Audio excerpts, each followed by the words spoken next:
Sorry. Yeah. Please get seated. Yeah.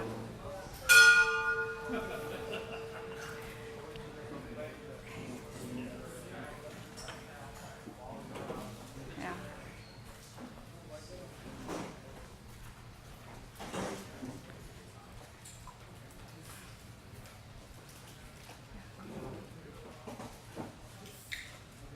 Yeah. Thanks for your interest in Psi and Sonic. Before we start and waiting for everyone to sit down, I would like to ask a simple question to everyone that just let us to understand the audience better. May I ask how many of you are coming from like switch ASIC hardware vendors? Yes. How many of you are coming from data center business? Okay, Omar. Everyone knows Omar. How many of you coming from system application layer? Okay. How many of you coming from telecom? 1, 2, yeah. Seems like there are a large number of people come from nowhere. Okay, I have several friends here that they are all active contributors in the Psi and Sonic community. Shortian from Microsoft, Jipan and Haiyang from Alibaba. They are here to help me to answer questions. So today's talk will be around half an hour, then we are open for questions. Given that there are a large number of people who are new to this project, I'm going to spend some time to introduce, at a high level to talk about what are they and why we are doing this project. So Psi stands for Switch Abstraction Interface. Sonic stands for Software for Open Networking in the Cloud. These two projects are under networking in OCP. So basically why we are doing this, it is to enable us to take advantage of the hardware innovations. We are running large data centers, the same as other contributors or people who are in the data center business, that the networking is evolving very fast from 10 gig to 40 gig to 25 gig to 40 gig to 100 gig. And the switches, the ASIC capability are every several months there is new capability, new speed coming up. So we want to take advantage of all these technologies from the hardware innovations. However, we would like to keep the upper layer stack intact so that we can develop management tools, monitoring capabilities, upgrade deployment toolings without changing the system. So here comes Psi and Sonic. In order to introduce Sonic, I need to talk about Psi first.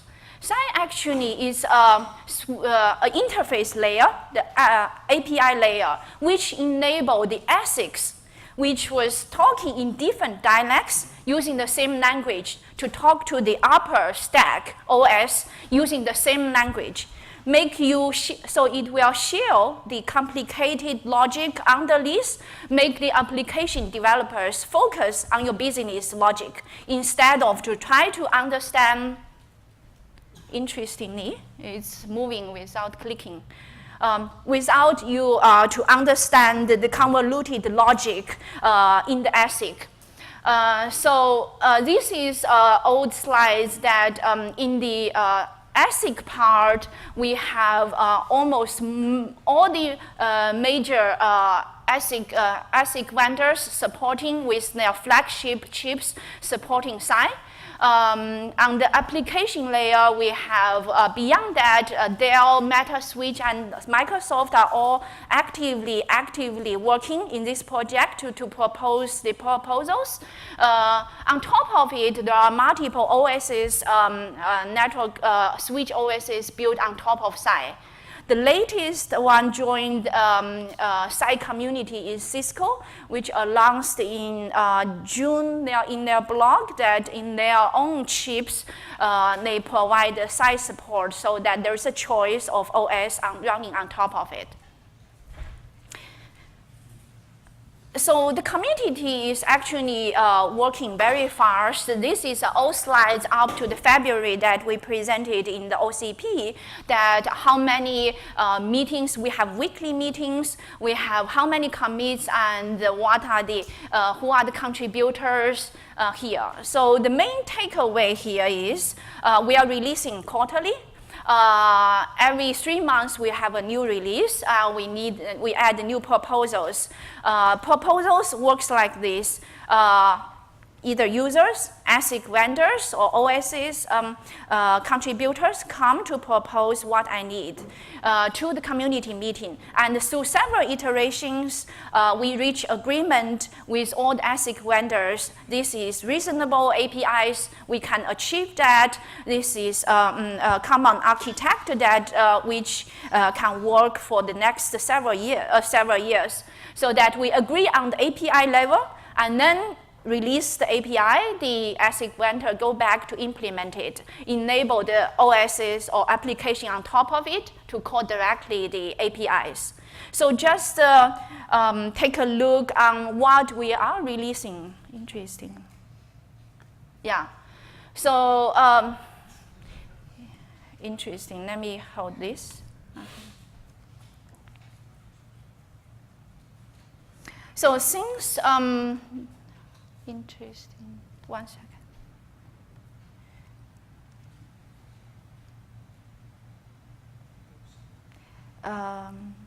Do you know why it's moving? To help it stay. Right. I probably could do this. Just stay where you are and yeah. just tell me when the next one you yes. want. Thank you. No? It doesn't pause? Yeah.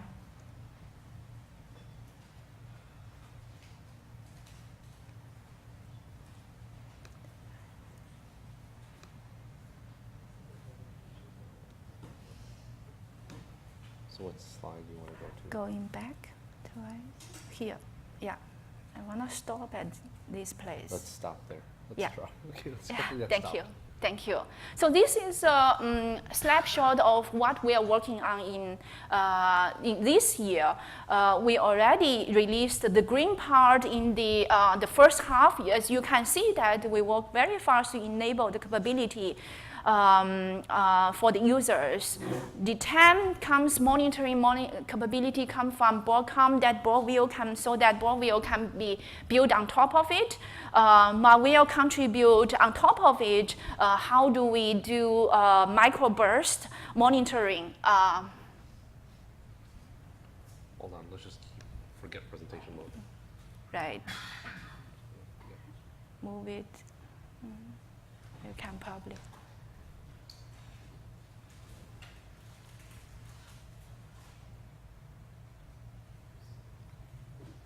Okay.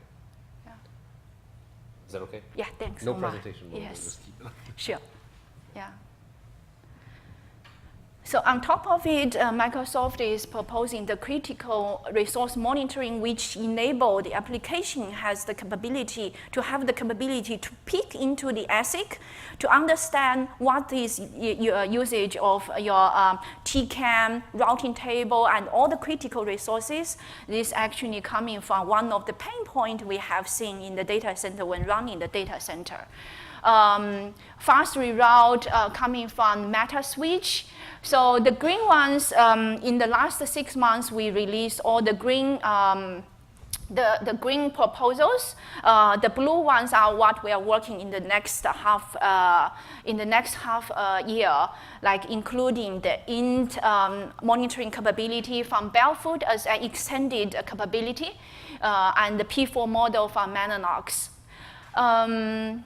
So one of the after OCP, one of the things that we would like to resolve is people has the concern of Psi, how fast it can evolve. That does it, you need to have meetings, you need to release like APIs. Does it fit the velocity of upper OS or upper application, the speed of how they developing. So for us, that Psi actually we have weekly meeting. So we try to make it very lightweighted, not heavily governance. So we have a quarterly release. On top of it, we are trying to also do sub-release each month. If you have a proposal or if you have a request, for example, VLAN trunk, we need multiple Psi attribute to be implemented, you can come to bring to the weekly meeting. After the discussing, usually it will take 2 to 3 iterations for everyone to reach the agreement. Then we can quickly have a snapshot, nail down the API definition, and then release it. So one thing we would like to address here is the velocity. How do we meet everyone's the development speed so that we don't take months or years to release a protocol on the ASIC part. So let me pause here. Any questions for Psi? Yeah, let's go ahead. Oxygen you said were released. Are they, I guess how do I phrase this? So for example, microburst. Now, Right. Marvell, I guess, contributed to that. Is Right. that only supported on Marvell ASICs, or is that function supported on any vendor silicon that supports a specific Psi version? The second one. So the question is, for example, even for this TAM, it's contributed by Broadcom. Is that only supported on Broadcom chip or all the other chips? The answer is it's supported on all the chip except this, except the INT, which is extension, vendor extension. Yeah. So during the weekly meeting, almost all the architect or expert from each silicon company are attending the company, try to reach agreement based on their own capabilities. So on the side, let's go to the next one. Yeah, here's the Psi GitHub meeting. We have the Fuse, OCP Fuse meeting every week, every Thursday morning, and the mailing list. You can go there to get all the definition, all the proposals, documentation, yeah, and all the release. Currently, we are at release 1.2, which are always all the green, the previous protocols with the green ones are newly added. The next one, until the end of year, we are expecting 1.3 and 1.4. Can we go to the next one? Thanks. Then comes to Sonic. As we already have the foundation that the Psi enable us to have a common API so that no matter which ASIC we are using, they are using the same language talking to the OS on top of it. It enables us to decouple the software and the hardware. So then comes like Sonic, which enable the OSs not only run on top of different ASIC, but also enable you and application on top of Sonic to run on different boxes. Go to next. So the idea of Sonic actually comes from the pain point when we run our data center. Microsoft has a data center in many, many regions and many millions of nodes. It's a very typical class architect with different tiers. Some of the data center, like some company has 3, some company has 4 tiers. It's basically very similar with the tall connect to servers. With redundant of tier 1, connect each tall connect to 4 to 8 tier 1 and connect to T2, and then goes to WAN. Depends on your oversubscription ratio. You have different numbers of T1, T2s. So there are multiple concerns or multiple things we would like to achieve. The first one I already talked about. We need to achieve using different hardwares and evolving the network fast from 10 gig to 40 gig to 100 gig and to 400 gig fast. So using Xin and Sonic enable us to be able to not to change the software, but able to use a different hardware. The second one is also we would like to achieve redundancy of using different chips on different boxes, so that it's a heterogeneous network.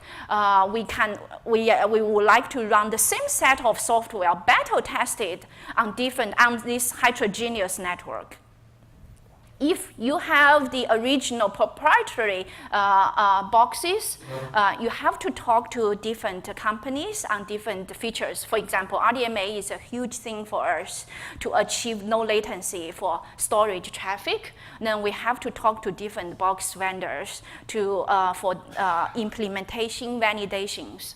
Using Sonic allows us only to talk to one team and focus on one scenario to resolve it on different boxes. The third one is we would like to also evolve the software fast, fix the bugs fast, develop new features fast. Instead of fitting this feature into traditional vendors like release roadmap, several months, for us, it's talking to the same development team. We could do release several weeks, several days, or hours. It depends on the urgent of the need of the feature or bug fixing. So, for example, several months ago, there is a Linux violation of there is a Linux violation that we are using. Sonic is based on the Linux Debian. So we are able to roll out once the mitigation is enabled. We are able to build image in several hours and start rolling out. This gives us a flexibility of managing all these switches instead of net switch. Manage them like servers. We can upgrade, we can develop a bug fix in several hours, we can develop features only talking to one team and release it in several weeks. So it brings us multiple advantages. Yeah, can we go to the next one? So this is basically a summary of why we need this, basically velocity. And the trim down, the second one is velocity, the second one is reliability. Reliability basically comes from trimming down the protocol set you need to support. Traditional switch provide a large set of protocol suite because they have many customers in different domains, have different interests and concerns. For us, we start with Datacenter Scenarios, very focused, very simple scenarios, so that the bugs introduced we eliminate the chance that a bug introduced in the protocols that we don't need. In fact, the reliability or quality of the networking stack in our data center. We also enable us to cherry pick different technologies. So basically, in a nutshell, just to talk about what is Sonic. First, Sonic is built on native Linux. We use unmodified Linux, and they enable us to use the rich networking stack from Linux and the tooling from Linux so that we don't need to reinvent the wheel. Second, manageability is a big thing in data center, that you need to be able to upgrade, you need to be able to fix bugs quickly, you need to do upgrade, like maintenance without impact the traffic of customers. So that a huge focus of Sonic is developed to address how to operate, how to manage, how to do maintenance continuously. It also has a rich ecosystem. You can use Ansible, you can use Puppet or Chef. You can package the component into different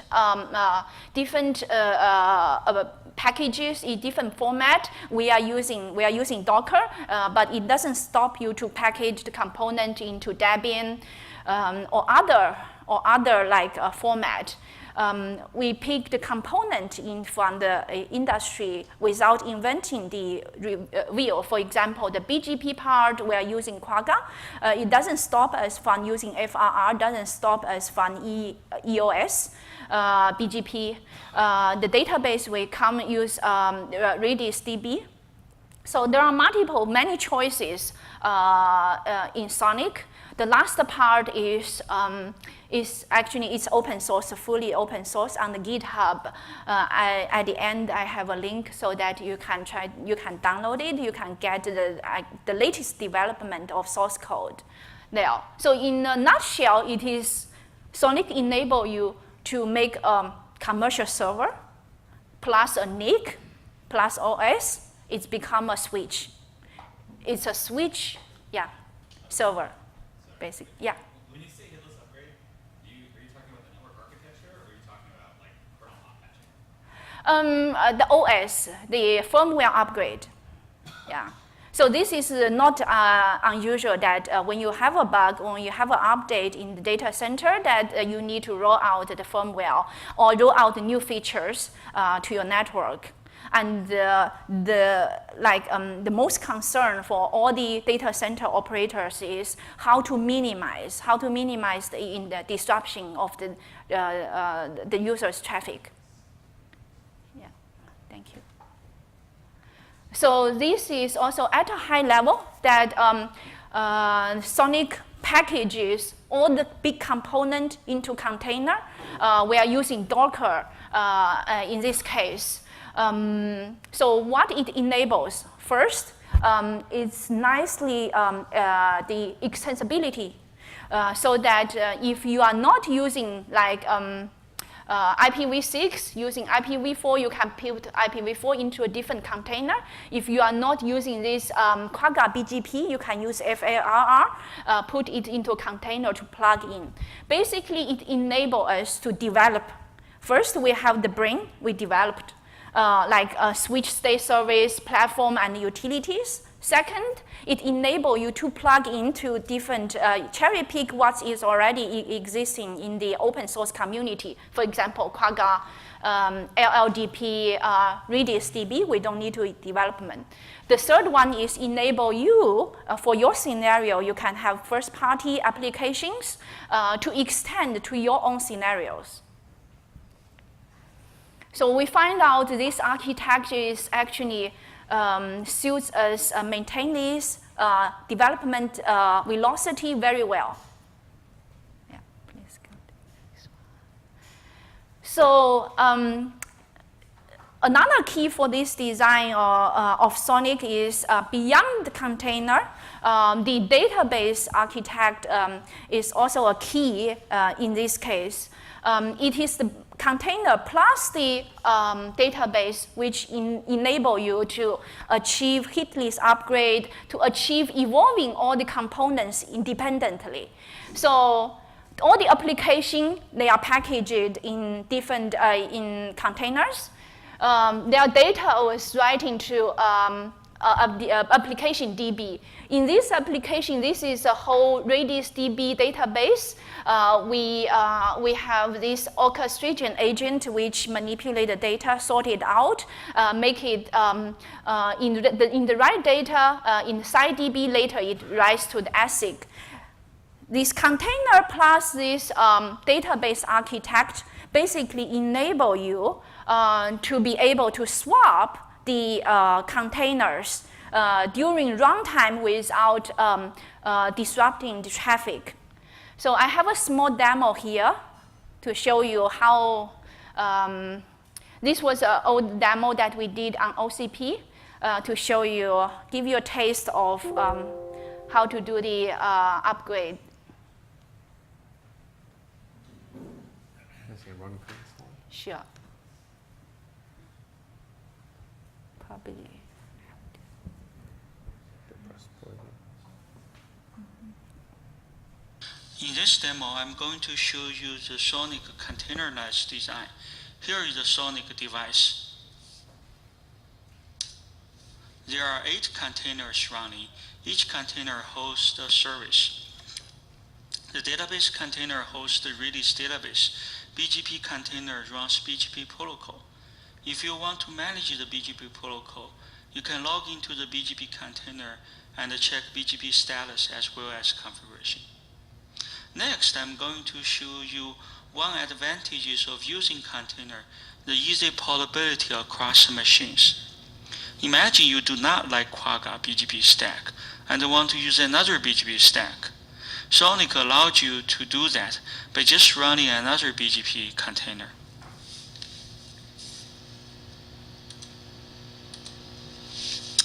Here is another Sonic box. Instead of Quagga BGP stack, this box is running Arista US BGP stack in a container. Let's log into this container.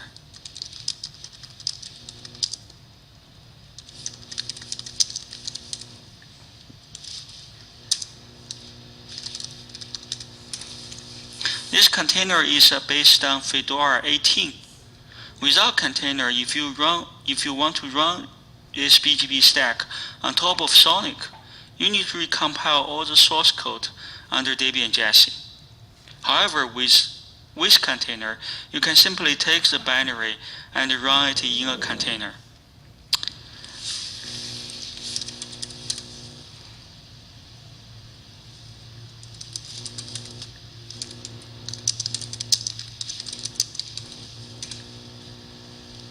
Here is a US BGP configurations. And we can also see the BGP session is up, and this box is learning routes from the peer. Other than this BGP container, this Sonic box is the same as other Sonic box. So you can log into the switch day service and check all the routes here.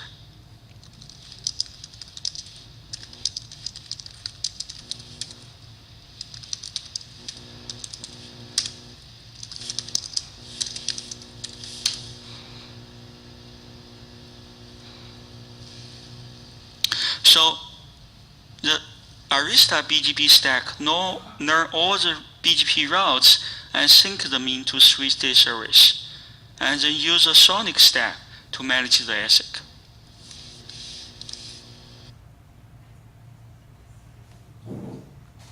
Okay, so that's done.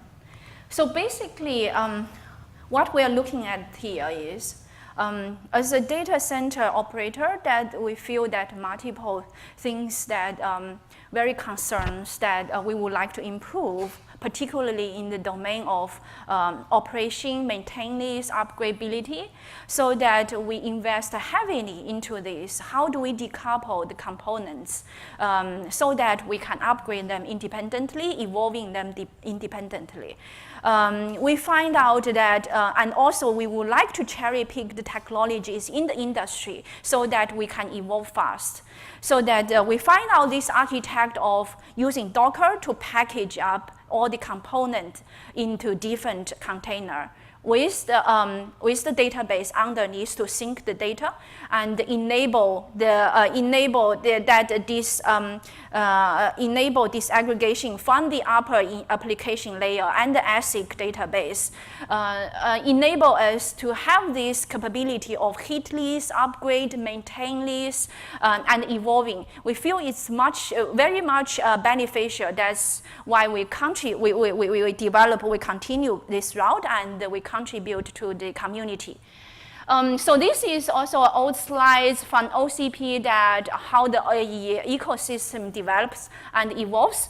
These new actually are the new members joined in the silicon part, in the switch platform part, and in the application part that in March. What happens to that is after that, in June, Cisco joined the site community that provide the APIs, enable the OS to talk to their chip, and Alibaba and the LinkedIn joined from the application layer as the contributor to contribute all the source code, protocol development, testing in the application layer. So this is a roadmap, but before I come to the roadmap, just talk a little bit about what's the development in China. I just went back to China to attend ODCC, which is called Open Data Center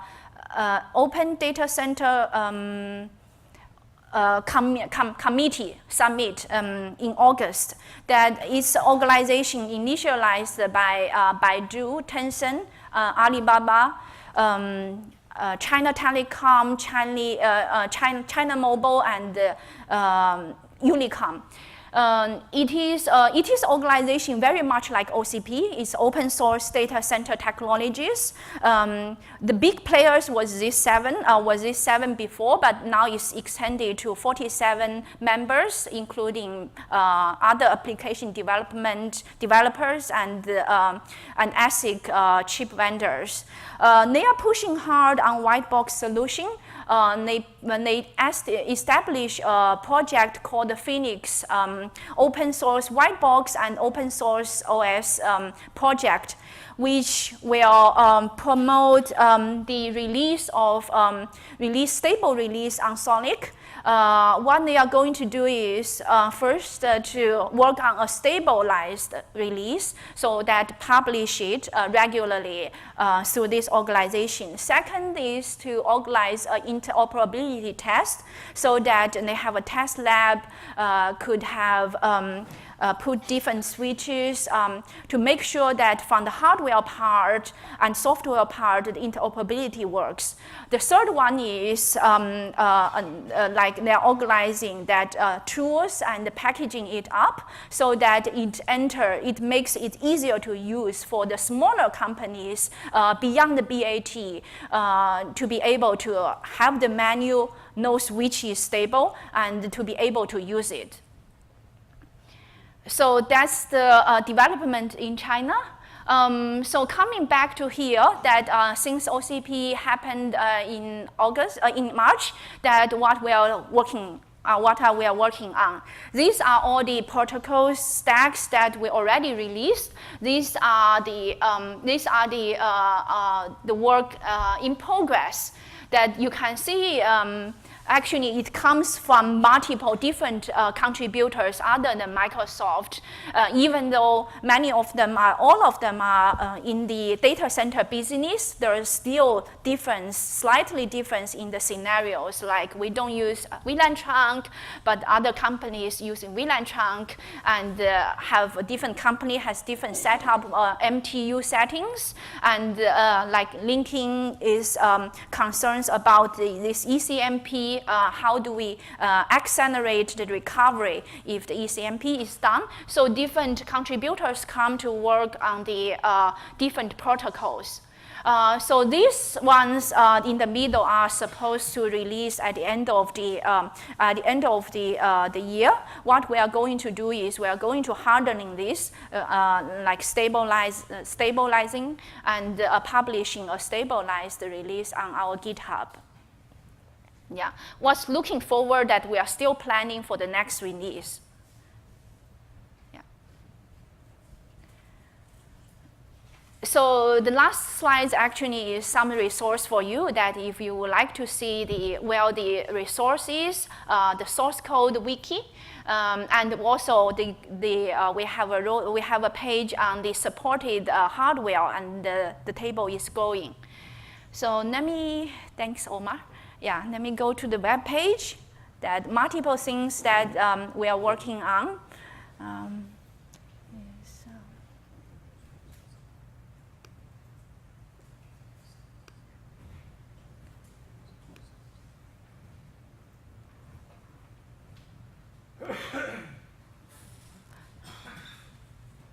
So this is the wiki that we are building. So this is a relatively young open source project, so everything evolved very fast before we lack some documentation, but we are building it. So you can find all the design doc in the development guide. You can see the latest developed features, what's the design, and we have discussings, iterations in our community meeting.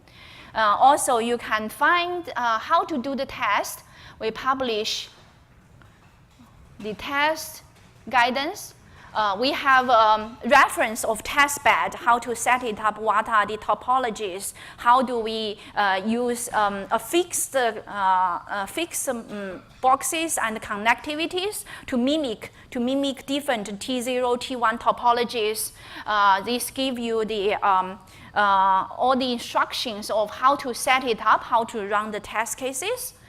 Yeah. We are building this documentation that any feedback, anything missing, welcome to give us, come to find us and give us feedback. And basically, we posted the previous OCP presentation here. You can largely find what I talked in the 2017 Sonic presentation. And we are putting the community meeting notes also into the wiki. So I'm going to stop here, open for questions. Yeah.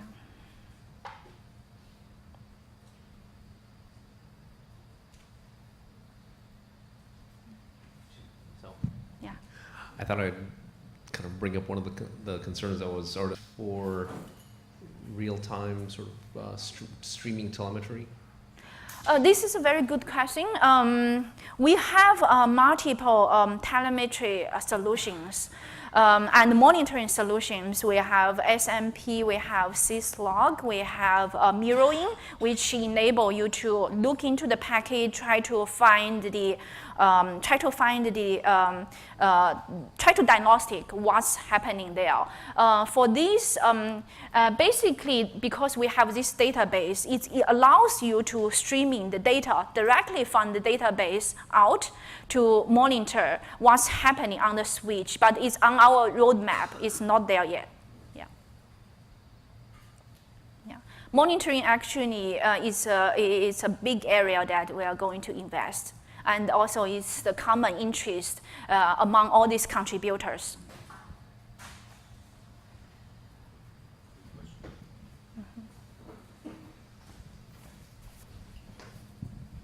You were mentioning the broad view on Sonic.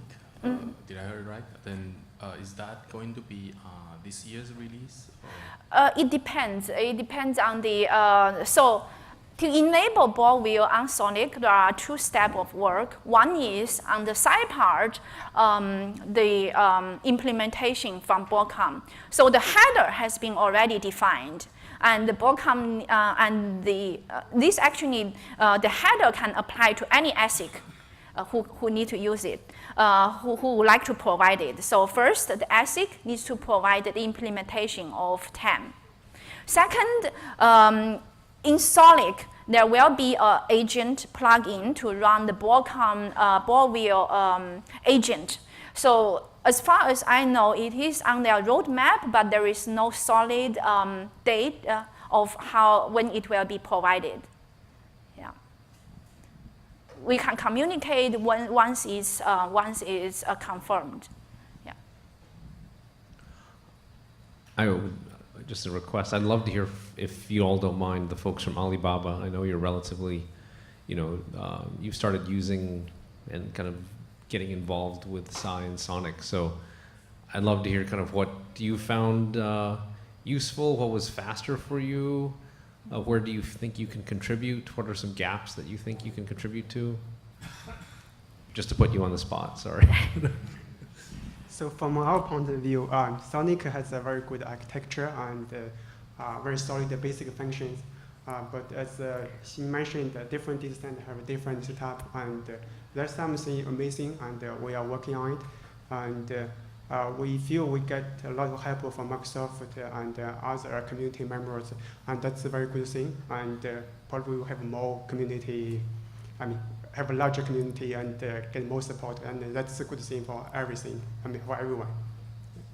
Was there a particular part that you thought was missing? You know, like because we saw, as you had earlier, there was like, hey, you know, Marvell's going to take this, or then LinkedIn will do this. I'm not sure. Or, you know, different companies will contribute different parts. Was there a particular part that you thought was missing that you all might be able to push forward?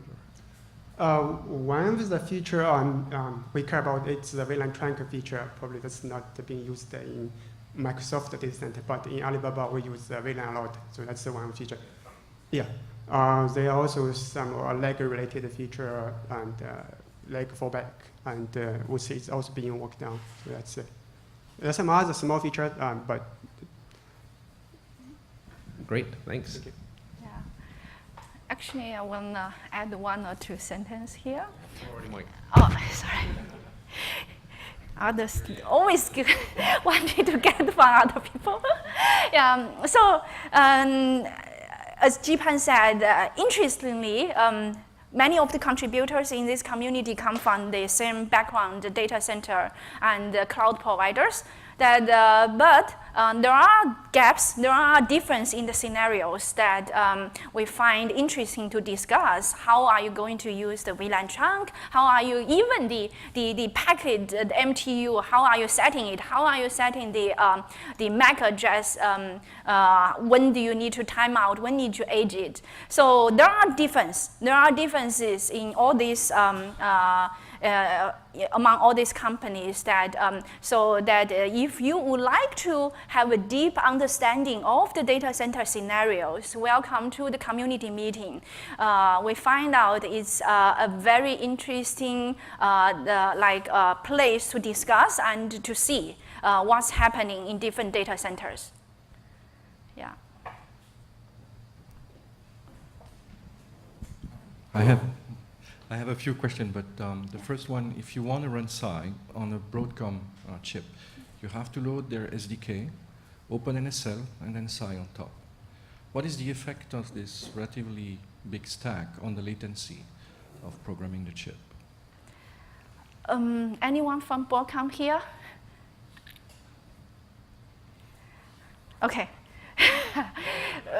It's the best person to answer this actually is Broadcom, but you are right that there are multiple layers from ASIC, SDK, and OpenNSL and Psi. What they are doing is one of the latest development is they are decoupling OpenNSL and Psi, try to remove one layer of dependencies.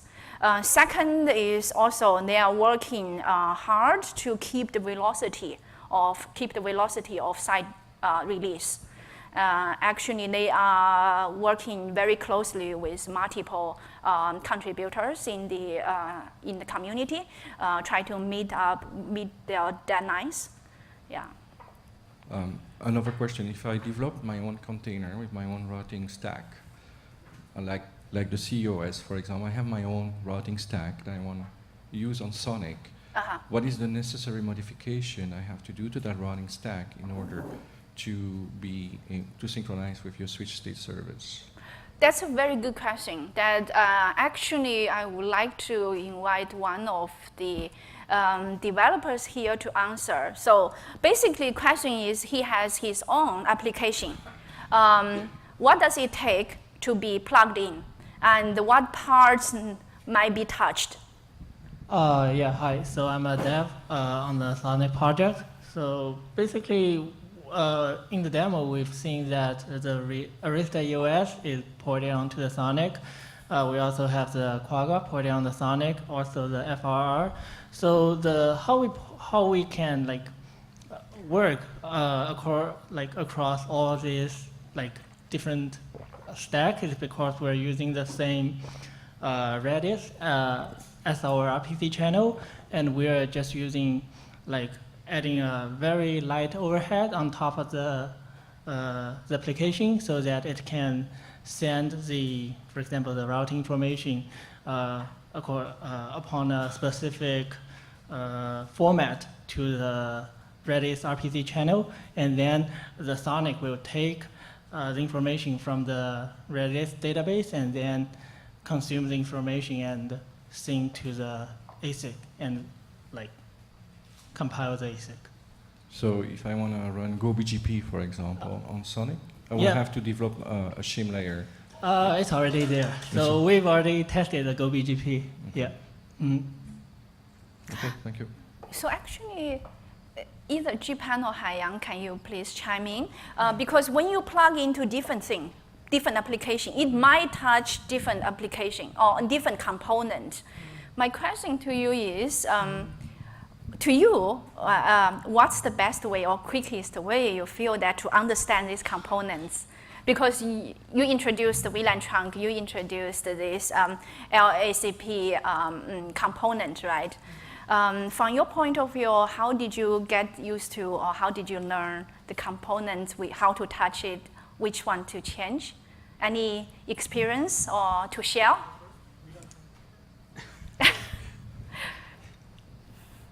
So at the central part of Sonic, that's the Redis DB. And for every feature, we have a schema, the data schema. If you understand those schema, then you know how to operate the data. That's the quickest way to get familiar with Sonic and develop new features. So it's a database-centric network OS. That's my understanding. Yeah. If interested, that we could, in the community meeting, organize like introduction of components in Sonic and each component what they are doing, so that you have a feeling of next time if you want to introduce any functionality, how to understand it, where to touch, which part to touch, how to make changes, if you guys feel beneficial or interested. One last question, if I may. How does Sonic handle the optics and the board management in general? I know ONL does it because they publish their code, but how does Sonic actually do the board management? I heard your question is? The baseboard management. Okay, so that one, baseboard management. We do have, we do need platform support beyond this ASIC support. I have a slides, but it's not here. So basically, to enable Sonic running in different boxes, different platforms, there are two parts of work I was cheating before. One is the ASIC, the side, enable you to run on different ASIC silicon chips. Second part is the platform support work, enable you to run on top of different boxes, different transceivers, different LED and controllers. That part that we have a porting guide, very detailed, described how, what type of work needs to be done to enable the support. Yeah.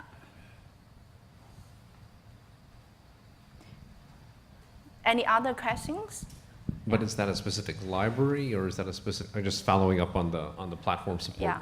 Is that a specific library as part of the Sonic portion, or is it you just need to have that, do that porting on your own, the baseboard management, and then once you've done that, then you can run the Sonic stack on top. Is there a call out? If you want to take it. So to my understanding, it's like if you're talking about the platform management, I think it's including, for example, fan, LED, such kind of things. Transceivers. Yeah, we're just using very basic like Linux drivers to port everything up. We don't have some fancy stuff upon that. So if all the drivers are installed, just like the platform vendors can provide all the drivers and expose them from the sysfs, and we just use Linux sensor, LM sensors to get all the information. For the LEDs, we just need to pour some basic LED functionality, so we can just poke 1 or 0 to indicate the LED lights. Yeah, very basic as sysfs stuff, not too fancy. Yeah. Right. There are multiple routes to achieve this. We could standardize the APIs, make it a library. We could also, we are choosing the route which is simplest SysFS, which coming from Linux. Yeah. Yeah. Yeah. We're more focusing on our software stuff instead of the yeah. Yeah. Does it answer your question?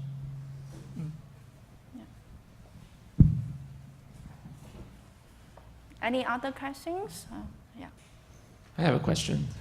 You mentioned that you're using Quagga and FRR, Right. and I think there was some and Go BGP, and there's some modifications that have been made to those to get them to work with your Redis database. But then also, I was wondering if you've made modifications just to get them to work in that scale data center, and also then. Are you upstreaming those changes? Quagga, we have already like patches fix of bug fix improvement. We upstreamed the fixes. For Go BGP, for FRR is actually we have not used it in production yet, but in the community, multiple companies, other companies are interested in using FRR. So we might spend effort to enable them at the end of the year, or depends on the timeline, to provide them the choice if they want to use FRR over Quagga. Yeah. Go BGP is a demo that we are not using it, but we demonstrate the capability that you could easily swap Quagga to Go BGP. Yeah. Okay, thanks. Yeah, thanks.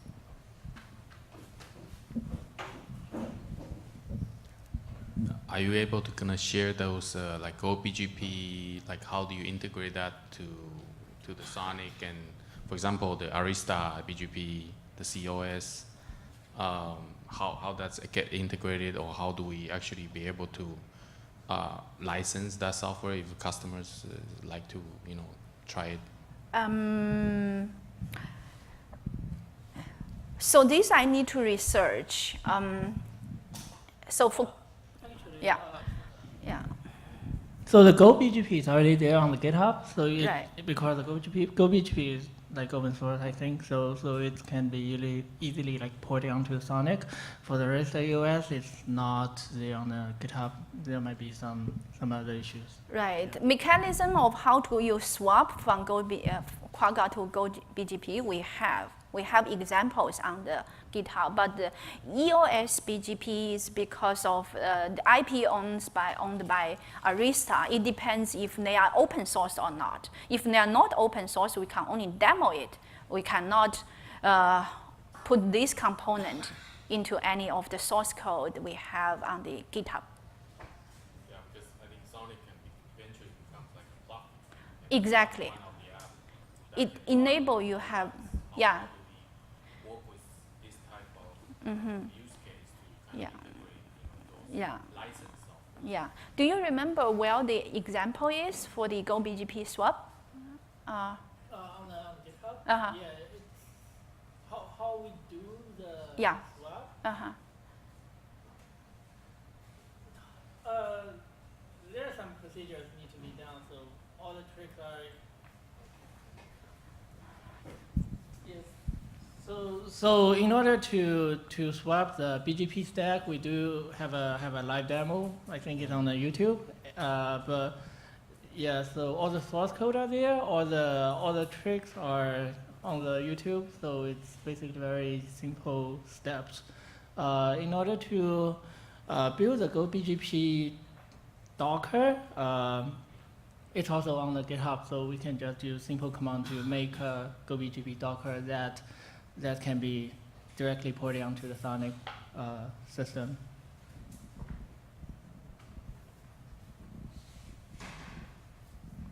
Actually, to that point, would you actually recommend, like, let's say suppose a new company is wanting to adopt Sonic, but then they're also maybe they use already Arista. Should they go to Arista and say, hey, can you provide the hooks for EOS and BGP into my Sonic environment? Is that kind of the right place to Because if you're a customer, then that's maybe the right place to ask, right? That's where I go ask. You know, in terms Understand. So your question is, they are already Arista's customer. If they would like to use Sonic, who should they go to ask for to run EOS BGP on Sonic? This is a good question. maybe I would go to Arista. I don't know. That's my anyone from Arista here? I also don't have an answer. Yeah.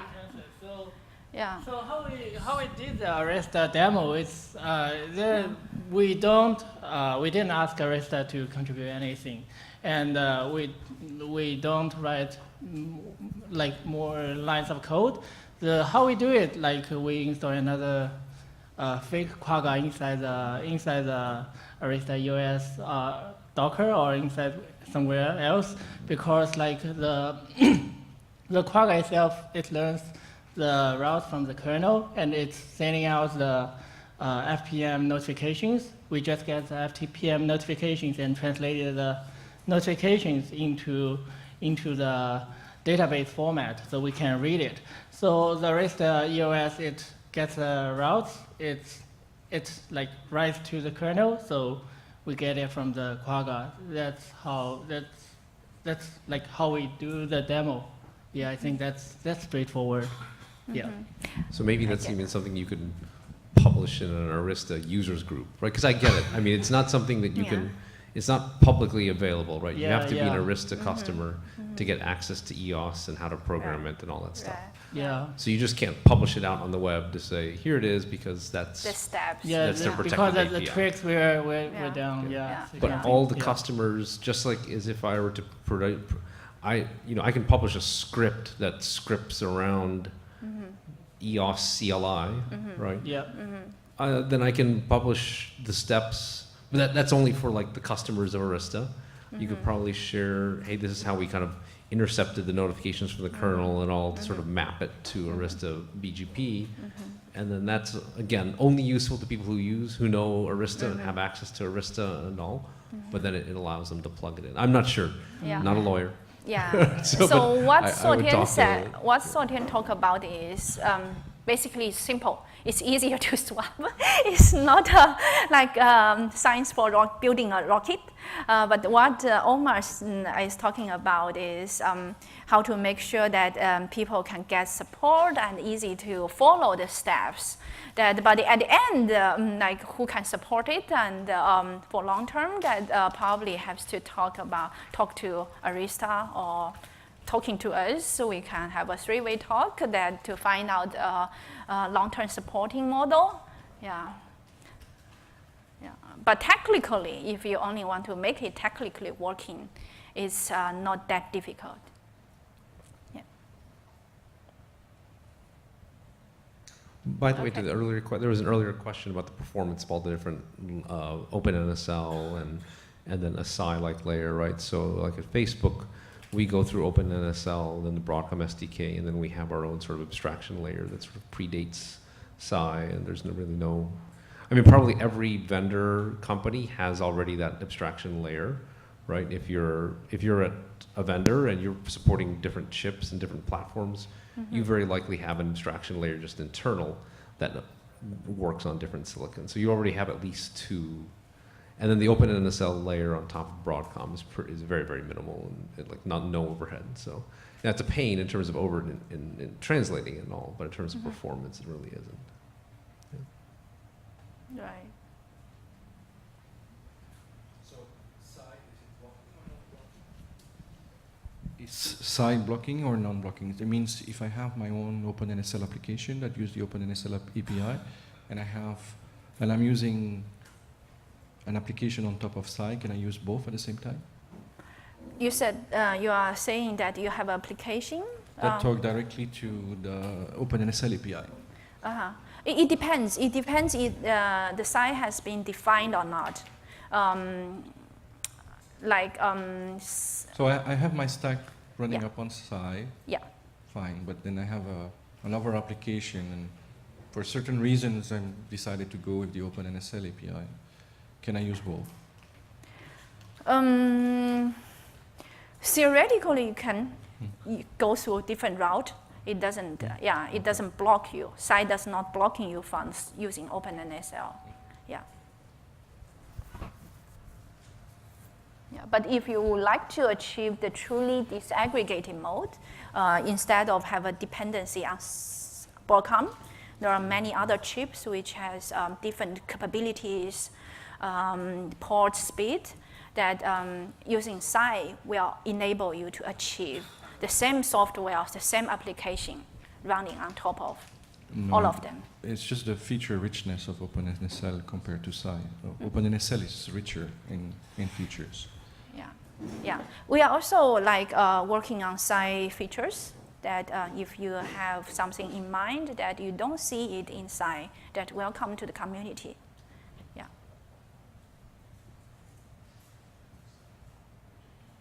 So is it run both? Is it run both on the ARM and the x86 CPU Intel? That's a very good question. All the existing work and in production on x86. There is an effort trying it, bringing it up on ARM. Yeah, but we cannot publish any result on that yet. Yeah.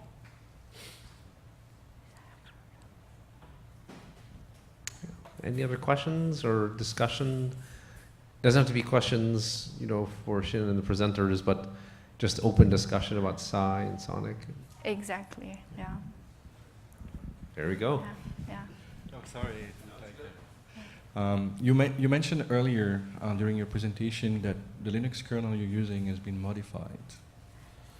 Right. Right. What type of modification? You have tainted the kernel? You have your own modules? What modification? So, which version we are using? Do you remember? 3.16.4. Yeah. 3.16, yeah. 3.16. Yeah, the modifications are very limited to driver. Yeah. What? Are they KLMs, kernel loadable modules? Yes. Yeah. So just like ONL, then they also use 3.16. They use their own modules, but they haven't tainted the kernel. Could you please repeat your question? Yeah. I said ONL use also kernel modules, yes. loadable kernel module. They don't taint the kernel. They don't, modify the kernel. They just add their own module, which is fine. But you mentioned that you modify the kernel. We add some patches. Bug fix. Yeah, mainly. Yeah, may not be. Yeah, I don't know if it's bug fixes or not, but mostly our patches are tiny patches for some specific drivers. Maybe some previous drivers are not compatible with some specific platform. Some platform wants some specific modifications on some old drivers that, like in the upstream, they've already modified, but not on that version. So we just have some tiny patches on that. Okay. Yeah. Thank you. Mm-hmm.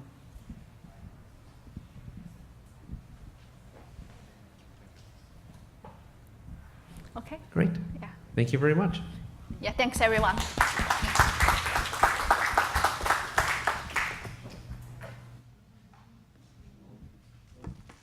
So How this are we on time?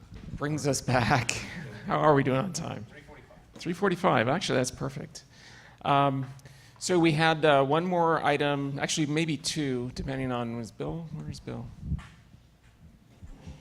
Bill's not right here right now. So we had one more item that we wanted to discuss, and that was the scope of the networking project.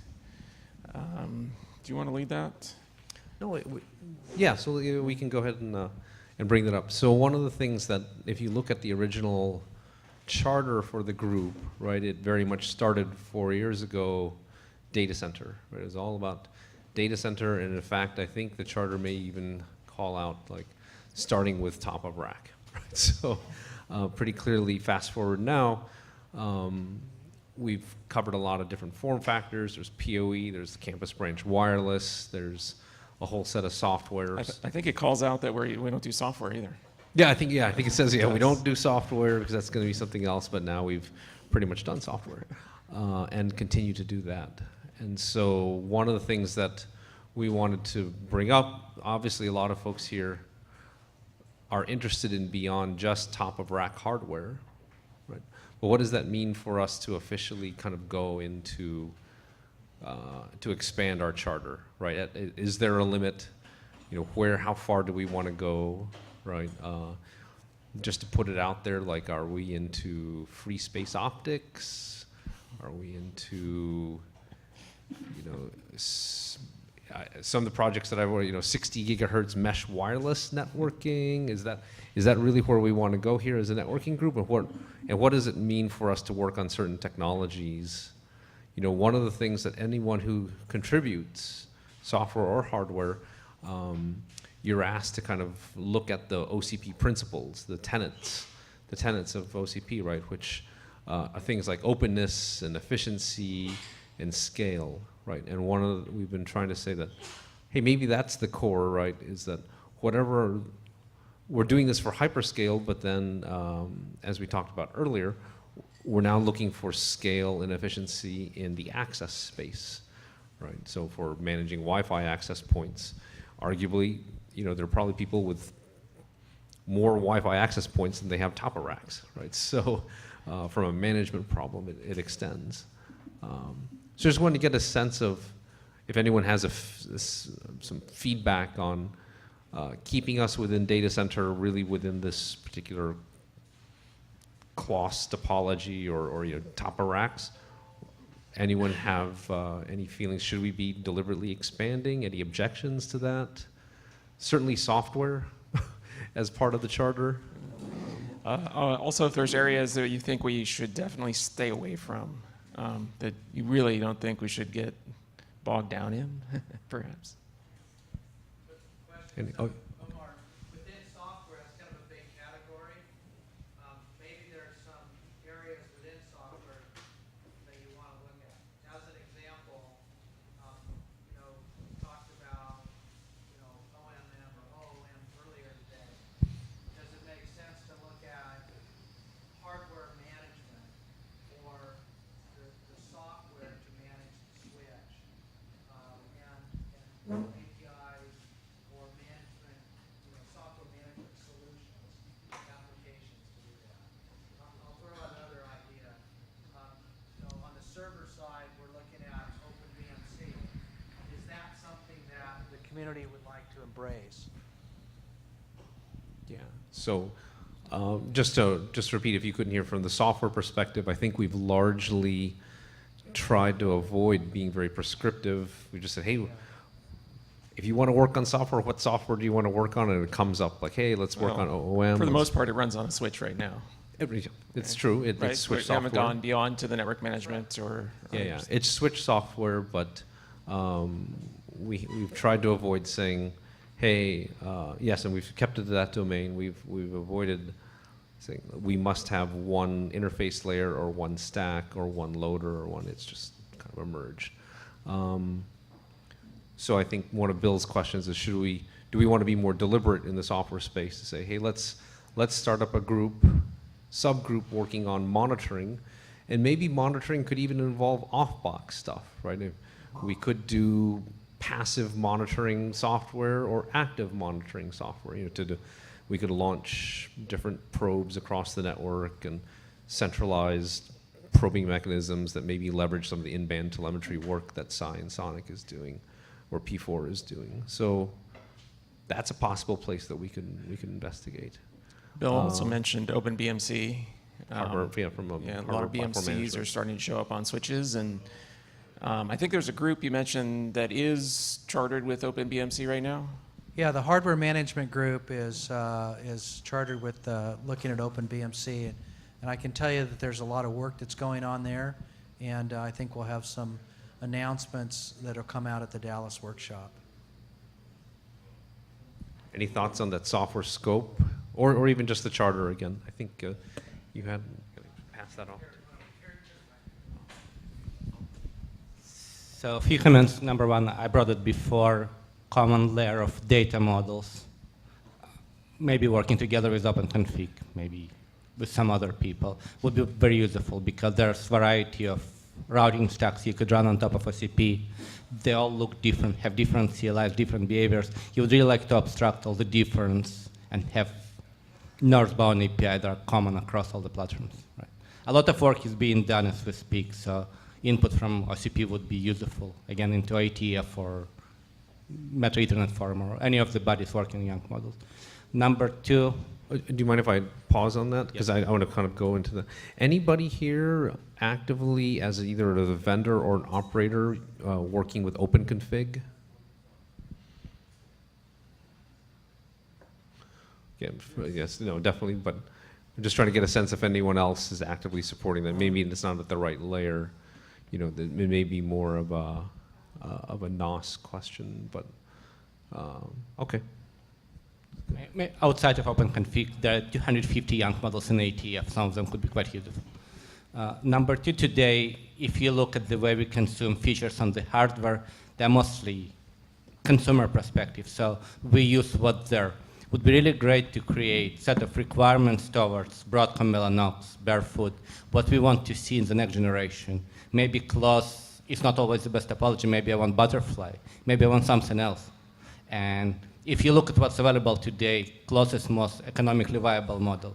However, for some workload, it is not. But we are missing these features in hardware. So driving requirements to the next generation of silicon to come into OCP might be a good thing. Just to make sure I understand that. So you're saying what are requirements from different operators in OCP for future network topologies or network capabilities? Mostly towards silicon vendors. Aimed towards silicon vendors. Okay. Practically, from ITF perspective, I'm running an effort of gathering requirements with regards to next-gen routing protocol and data center for both MSDCs, as well as working with EDCO, which is the enterprise group, what they see, so we could collaborate on this there as well.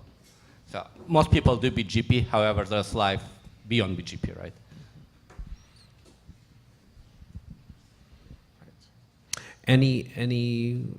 Are you all looking, I mean, we can just talk about it. Is there anyone here actively looking at stuff beyond, so let's see, how requires the different topologies, driving protocol requirements or driving any large hyperscale vendors? I'm just kind of looking over here at you all, me too. Is BGP it all plus feeds plus, and speeds now? BGP plus plus, other more control.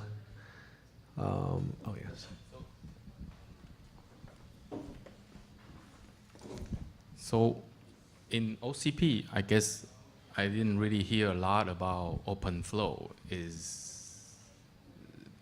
What's the, I don't know, what's the consensus or what is OCP? Let's take a OpenFlow poll. dead or?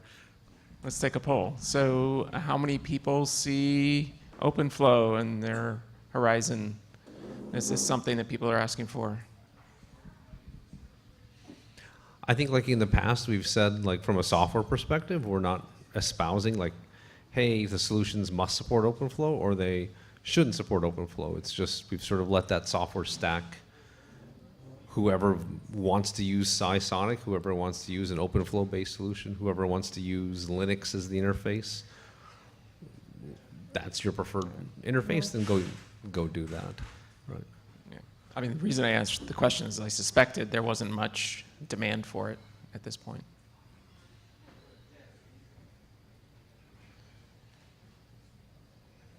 But again, the demand, who is an operator in the room? Who's a network? Who runs a network?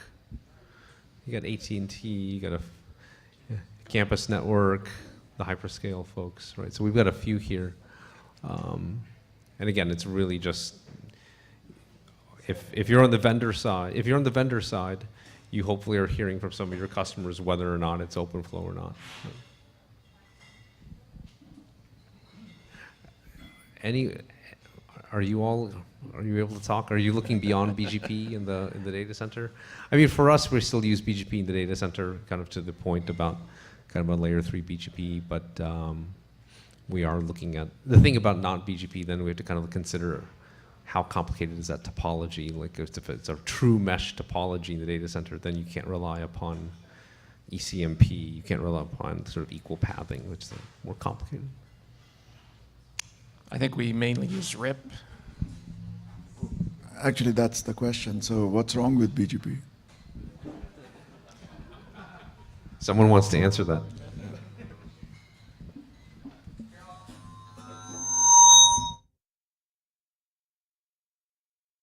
So keep in mind, I've been doing BGP for 20 years. So if you look at any protocol, it has fixed structures, whether it's SS or BGP. You want to extend it, you either, in BGP, use communities or you're on your own, right? So what we would like to see on top of OCP is ability to innovate in network. And it comes down to thrift encodings, to encodings that give you ability to introduce new stuff in minutes. You just describe what it does.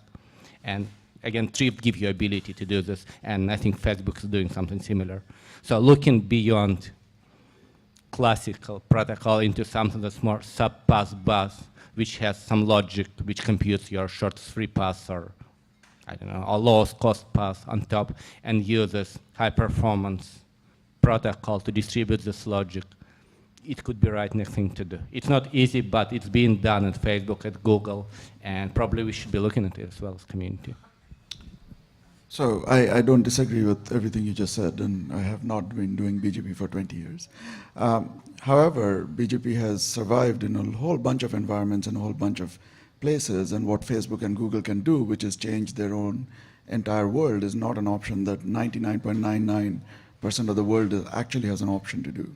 So if interop is a requirement, the question is, what is BGP not able to do? There's a whole bunch of simplification things in BGP that are obvious and worth doing, like unnumbered, which, for example, Cumulus ships and has been supporting in fairly large environments for a long time. So at the end of the day, if the question is BGP the most efficient way to exchange databases? Clearly not. Doing a distributed database is probably a better answer. I cannot disagree with that statement. The question at the end of the day is, what is the end goal? Is it interop? Is it efficiency? Is it within a small setup, or is it across the universe? If you're talking about a very custom solution for the top 15 sites in the world in terms of scale, yeah, BGP is not the right answer, I agree.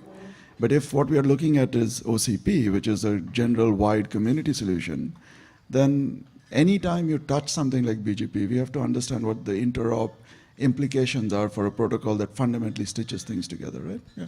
The chair of routing working group, so believe me. I know, so the question isn't about the technology behind it, it's also what the customers and consumers are going to use. So I would say that even if you touch BGP, the interfaces have to be maintained. Otherwise, you have a problem. Sure, it goes back to data modeling layer. So you need to be able to express your business logic, not I want to get from A to B, right? To some degree. So I'm not against BGP, I'm saying we need to look and think further than what's there today.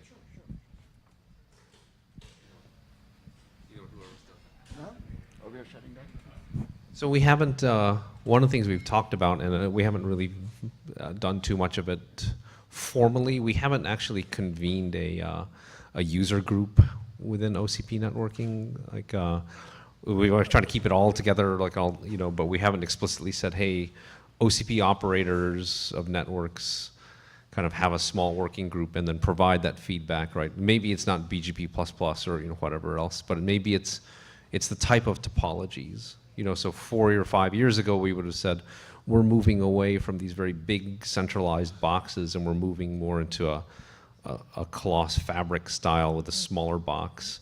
And we actually see that trend even going more in terms of just smaller and smaller boxes. But then the optics dominate. And so maybe like that's something that we can take amongst a few folks from the operator side to try to provide some of that. It is, as we were saying, it is sort of some of the largest ones, not necessarily general in the market, but at least it's some sort of sample. Anything else on the charter perspective? Coming back, everyone comfortable with moving beyond data center and officially embracing software? Is that sort of we were always official. We were always official doing our software, but we want to update the charter so people can kind of understand that, yeah, this is, for folks who are coming to the project, because we are trying to bring in more and more people. It looks a little bit odd when it looks data center, no software, it's not reflective of the reality. Okay.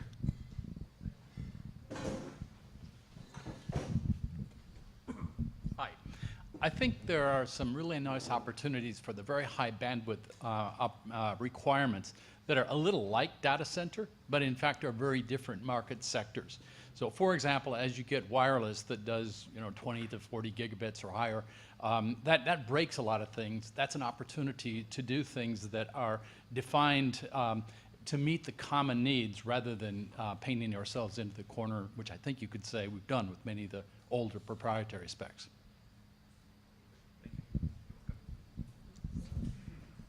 Yeah, and that to the point I think was earlier that maybe on the wireless side we might be a little bit early.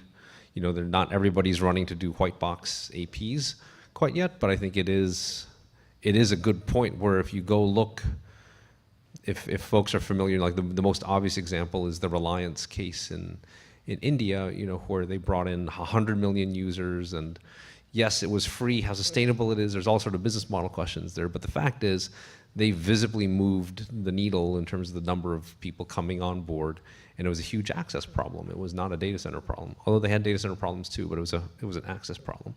So you've got to believe all around the world that will happen again in different parts of the world where they will bring on people, ISPs will bring on more and more folks, and so I think the campus branch wireless work, Mojo included, and other folks, the open source is possibly capitalizing on the potential there.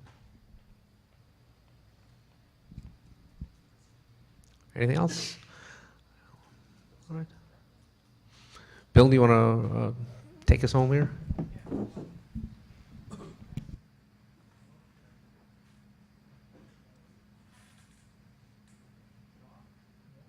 You want to use this one? There we go. Oh, okay. So we skipped over a discussion on barriers to adoption. I want to come back while we still have a few minutes and just open it up and ask as a supplier, as an adopter, as a user, what were your barriers? What would you like to see from the community, from the suppliers? Is there more testing, a better software stack, different sets of features, a more robust, a community of hardware providers? As a supplier, what is there something that's missing that we need to work on as a foundation? Really just kind of opening up the conversation here, and hopefully, those of you that have either been a part of a deployment or worked with customers that have deployed open hardware or a software stack on open hardware and share some of the frustrations or learnings from that you think that the community could solve.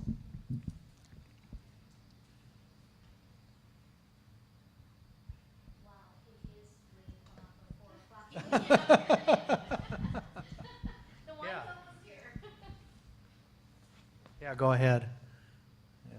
Get you another mic.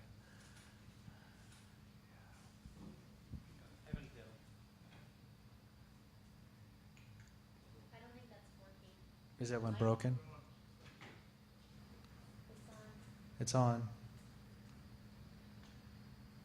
So, there we go. Having dealt with various SDKs over the years, always pain in every part of the body to get to access to SDK, to look below SDK if needed.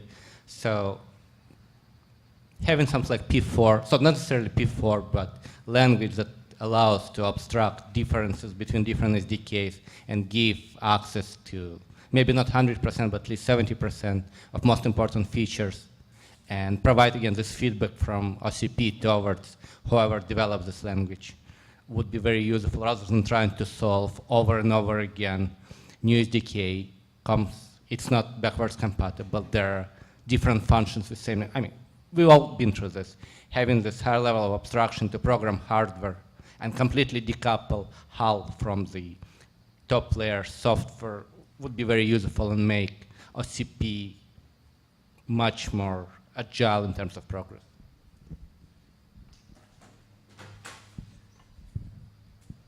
Hey, maybe that answers your software question. Let me just, I know because it is the end here, getting close to the end, but let me just ask a kind of a different side, a way to ask your question. So for those of you, I see a number of people in the room who have contributed hardware over the last 4 years, right? What can we do better to help you increase adoption of that hardware, right? So, and I won't call out the names, but I can see the folks around the room, like, what can we do to either put more momentum behind it, more, help interoperability testing, reduce friction with potential customers, support partners like Cumulus and others on top of your hardware. Anything that you can suggest that would help us, so that, this is really not speaking to the operators in the room, but to if you've contributed hardware, what can we do to help? Maybe we're doing a good job, the marketplace and everything, kind of moves toward that. But if there's more, better branding, better press, better, here we go. Even though I come from software, I'm sorry to speaking for hardware. Actually, coming from open source like Sci and Sonic community, I feel one of the pain and one of the direction that we would like to work on is common effort test bed and the public certificate or qualification bed that will reduce the effort of hardware vendor. Each one have one set of setups or non-standard way of validate the software and hardware. I feel that from software point of view, I'm not speaking for hardware platforms, that if OCP as a community can build a common effort in this way, that able to enable that hardware to be validated, tested, they are published test result, and the software running on top of it, enable more people able to access, play around it, and to see the result. It will save a lot of effort from the customers to validate, to research what's available, what's the capability there, and how do I understand your test result, how do I interpret it, how do I qualify it. And the hardware part also don't need to replicate the test bed single one of them. I feel that if the community, OCP community, has such effort, it will greatly reduce the bar and the gap between companies, that we have one common place to go to validate hardware. If the standard, for example, 25 gig or 100 gig optics, or which cable to use, which software, like a test result published there, enable them to put different hardware and software there, it will be very beneficial and remove a lot of gaps between companies. So I've looked at some of the websites from some of the contributors here, and the hardware contributors have software solutions that they test on. They have case studies that they've published. It tends to be a specific hardware platform and a solution stack or software NOS that they run on it tested, and there's actually pretty good selection, lots of choices. On the software side, it's similar. They have a hardware compatibility list. And then separately from that, we have the work that UNH has been doing on the optical, the transceivers and cables. So I'm not saying that, I think what you're suggesting is probably something we need to focus on. I'm not sure how we go about doing that. And is it that we want to do more compatibility of different devices? Or is it a more robust software stack? Are we looking at like a data center solution? Any thoughts there? Or is it more of a simple problem where just matchmaking the people that have hardware with the folks that are doing software testing and make it easier to get your hands on hardware? Yeah, hands on the hardware or hands on the software. think I can just speak for myself. Like personally, I feel that it covers all. First, like for standardization, right? For cable, for protocol speed, this type can be certificate qualification. If you are able to match it, and if you are able to comply or not comply, this is the first level of test. The second level is actually interoperability test that will request hardware to have equipment from other companies. So it's very hard. For example, switch company A needs to acquire device from switch company B. This is very common and it's very awkward. That to get it, do you have the right software, and are you able to get it in time? So if OCP has this common effort to enable that different type of hardware, in one place and in one lab to enable them have interoperability tests, that's the second tier. Yeah, the third tier is, of course, you mentioned the hardware and the software working together. That's the third part that also we are more interested in, that running the same software on top of different hardware. How does it work? We have the resource, we have the capability to run a certain number of switches when, like ASICs. We do not have all the resources to run on top of everyone who claim to support Psi or Sonic, right? So also to ask each vendor to run the result, also bring the question of the user which look into this space. How do I interpret the test result? How do they test? Are they test exactly the same as other people? I feel that it covers like different tiers of different needs. Yeah. Perhaps this is something kind of expanding some of what we do with UNH already, but maybe to summarize what I see if does this still work for everybody, and where does it not work? Right, I see a number of the hardware companies who are making contributions, several of you represented here. You wind up working with different software companies. We're hosted here at one, thank you Cumulus, and there are other ones too. And you wind up, there's this sort of pairwise sort of matching. It's like, okay, Cumulus is going to go work with the different hardware switches for their hardware compatibility list, and then other software companies will do the same. And then every hardware company has to work with 3 or 4 software companies, and then possibly open source initiatives. And the only way the open source initiatives, frankly, are going to work is if somebody's pushing them, and in this case, it's a few large companies driving, whether it's ONI or ONL or Sonic, right? So those open source initiatives wind up getting kind of driven and pushed that way. So there's this pairwise sort of, there's no sort of central hub of testing. It's each hardware company tests with the software ones, and the software ones test with the hardware ones. Do we need to change that? We gotta. I want to answer that question. Okay, all right, good. Well, yeah, are there any gaps to that? Like where? So, for people who may or may not know what Cumulus does, we today support 663 devices across 800 customers on a whole bunch of different platforms. We've solved the problem you're talking about, and it's an incredibly hard problem to solve. The problem was characterized as software versus platform versus switch versus ASIC. It's worse than that. Every SAI library implementation, every firmware revision, every time there's an update on a board spec, you're going to have to retest everything from scratch. And the problem is, including at OCP, the problem is that the software stacks are widely differing.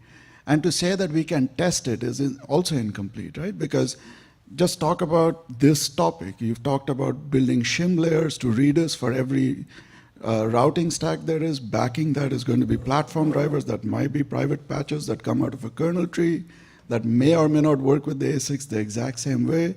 And you might run a routing test and say everything is good, but at the end of the day, you will end up in a situation where the corner case of when a VXLAN is routing in such a way and the FDB is out, bad things happen, and it happens on one switch and not on the other.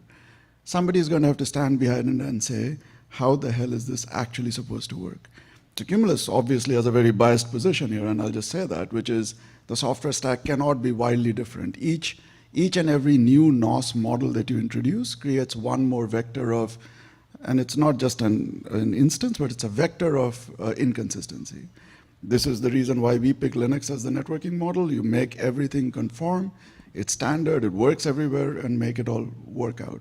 Clearly there are issues with that model, right? Clearly going to the kernel has its own problems, but you remove this vector of inconsistency.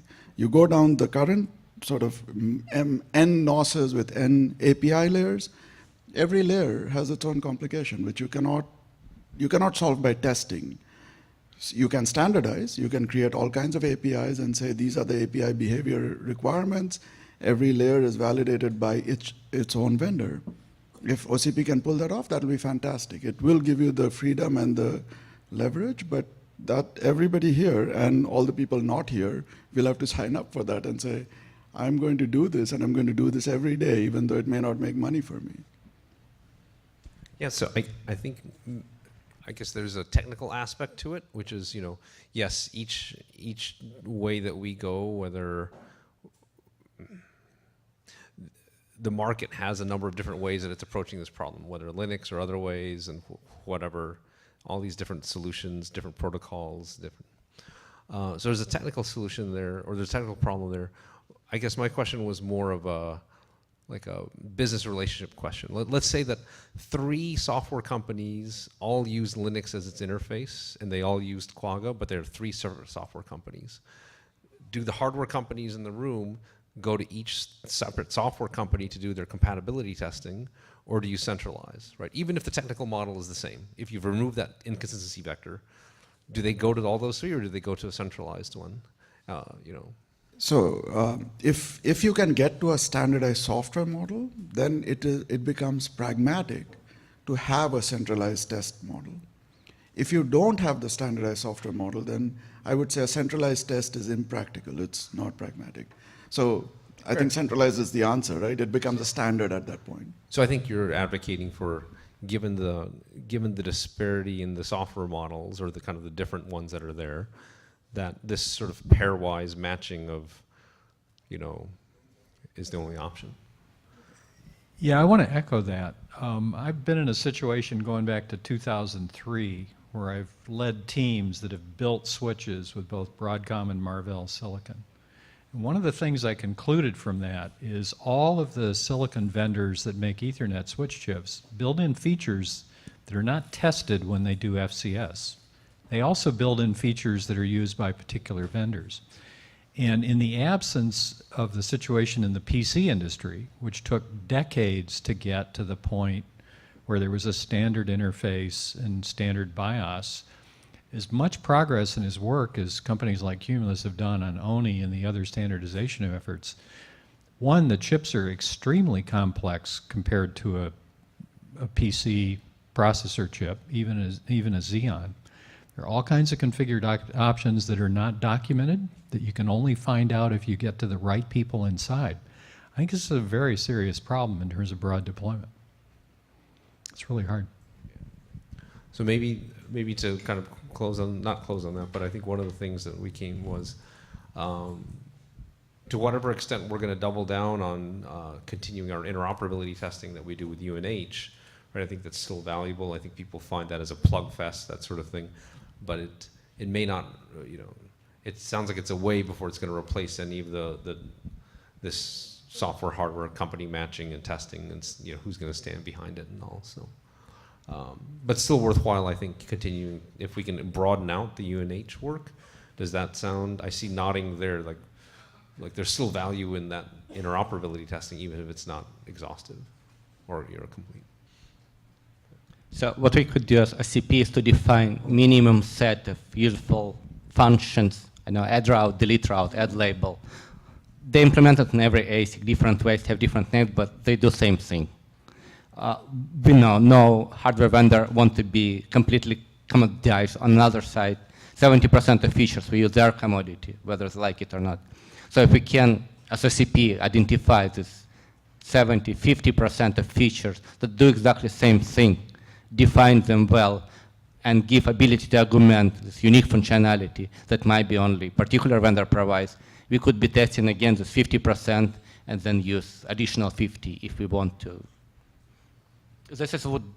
This would create more pragmatic set of features that could be tested in reasonable amount of time, and I think it's reasonable towards hardware vendors.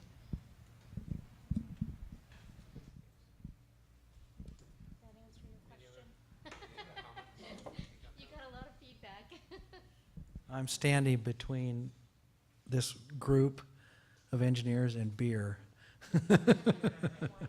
And wine, yeah. I think it's time to wrap it up. Appreciate everybody's attendance. Any last comments? Yeah.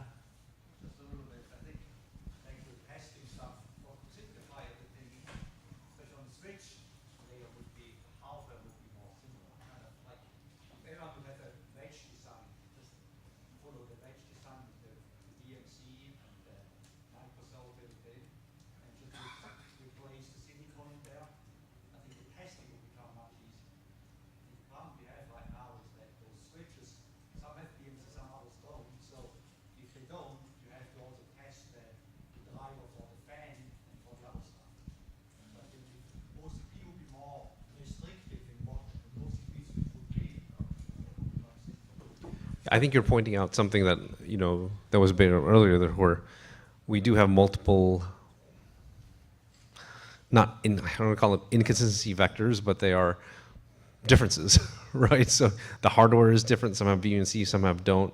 The software is different. Some people use Linux, some people don't. Some people use Psi, some people don't, right? So there's a lot of options here, and I think pruning away would simplify the testing. That being said, we started this like we're not trying to impose like every switch design must be this way, every software design must be that way. So we've kind of left it to be emergent, right? Like, for example, most folks here, their switches tend to have x86. We've let that emerge as like, okay, everyone's supporting x86. Now, there were some pretty strong suggestions early on, get x86 from the toolchain perspective. But, you know, that's something that's sort of emerged. So I think we'll let that continue to emerge and see if people find value in this hardware design, you know, BMC or whatever else, then they'll start to converge. So if there's nothing else, I definitely wanted to give a shout out to Cumulus and Scott and our hosts. Thank you.